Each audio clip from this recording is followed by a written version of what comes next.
dhalinyaro waxgarad iyo aqoon-yahan mid ka mid ah beelihii colaadu ku dhex martay deegaano ka mid ah Ceelaf Weyn ayaa si adag uga hadlay gaari ay sheegeen inuu leeyahay xildhibaan ka soo jeeda deegaanka Ceelaf Weyn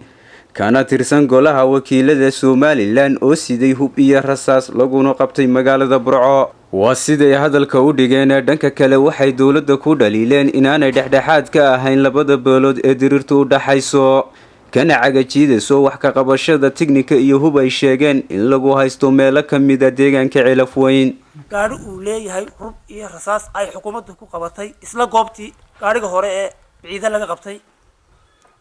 waxaan xukuumadda u sheegaynaa annagu dawladuna lamay dhalan kuwa kalena lamay dhalan mid kastaaba waxay xaq ugu leedahay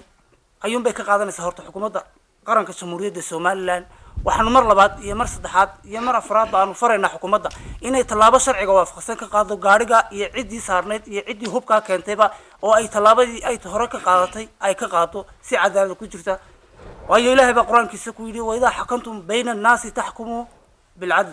warkuwiina xukumayo kuwa xukumaysan cadaalad wax ugu xukuma taasi waa taa qodobku ku noqday uu soo duulay isagoo waxaan ku yiri xukuumadna sheeganaya reerna sheeganaya ayuu maatadii darweyne odayadii ciyaalkii dumarkii ku xasuuqay oo uu ku laayay intaabana xukuumaddu way arkaysay haddii aan tikniko wixii aanu lahayn iyada oo aan xitaa waqti noo qaban baan anagu keenay waanu adeecnay waanu maqalay al'aanka xukuumaddii waxa ay baryaysaa oo ay sugaysaa jabhadii hubaysneeda 12 tiknikada wadatay iyo tiknikadii beesha Sacad Yunis ay lahayd oo ay al'aanka aan cidna ka keenin waa beesha aanu istileynay. dawladdu ha eegto mar walba inaanu laba beelood istileeynahay cadaaladna ha noo qaado. waxaanu idin sheegaynaa oo kale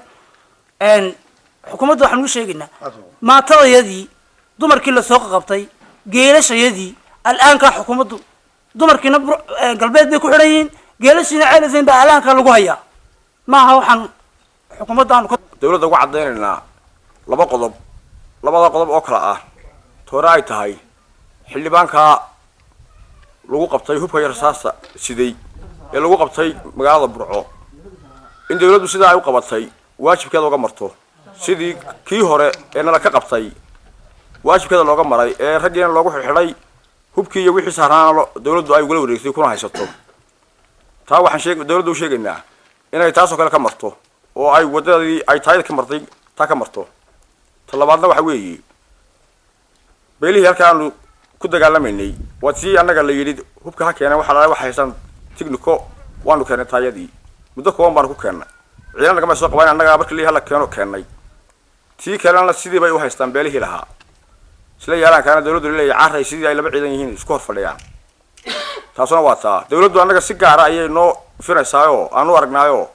waxa jirta xitaa geelal halkan ku xireysan muddo hadeer 2 bilood ah waxa la waxay ku xiran yihiin aan la garanaynin. taasuna waa taa labada qodob waxa weeye qodobka xildhibaanka fashilmay ee ku fashilmay hubka iyo rasaasta uu siday qodobna ama labada jabhadood ee ay baha faarax kula jireen dagaalka. qodobka xildhibaanka waxa leeyahay sidii annaga gaarigiina laga qabtay ee horena looga qabtay sharciga loo waafajiyay dawladda waxaan leenahay xildhibaankan iyo gaarigiisa iyo hubka ay ku qabatay inay sharciga waafajiso ayaan dawladda u sheegaynaa oo ka codsanaynaa. go'aysana saddexdan qodobada ka hadleen waxaan u sheegaynaa xukuumadda Somaliland ee dawladda Somaliland waxaan leenahay saddexda qodob laga hadlay in si degdeg wax loo qabto. wana go'aantay ayalla jaamac Saalax ayalla Nuurani badda cas 24 TV Ceelaf Weyn.